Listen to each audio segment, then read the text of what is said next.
Parental leave मध्ये paternal leave ऐकलं तेव्हाच हसू आलं मला की हे काय करणार आहेत. नाही नाही, खूप करतात. अरे बापरे, खूपच गोड. आमच्या एक्झाम्पल प्रत्येक महिन्याला आमच्याकडे एक काहीतरी इव्हेंट असतो पालकांच्या बरोबर.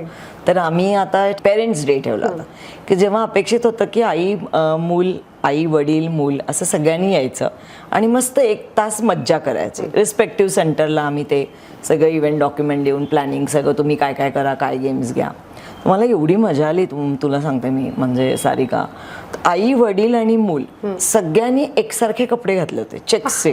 ट्विनिंग 1 महिना आधी सांगितलं होतं, सगळ्यांनी कपडे स्टिच केले. म्हणजे आई मी समजू शकते, पण वडील पण तो चौकडीचा शर्ट, कळलं इन्व्हॉल्वमेंट हा ते म्हणजे थोडे वर्ष काय आपण फास्ट फॉरवर्डच्या ऐवजी रिव्हर्स गेलो तर बाबांना विचारलं कोणी पाहुण्यांनी येऊन की which standard is your daughter in. नाही की ते आपल्यालाच विचारायचे. नाही, तो जमाना फार पूर्वी गेलाय. आजकाल एवढे फादर इंटरेस्ट घेतात ना मुलांच्या अपब्रिंगिंग मध्ये, डे टू डे सुद्धा. म्हणजे मी तुला एक छोटं गोड उदाहरण सांगते. 1-2 पालक आहेत, त्यातले एक विशेष व्यवस्थित आहेत.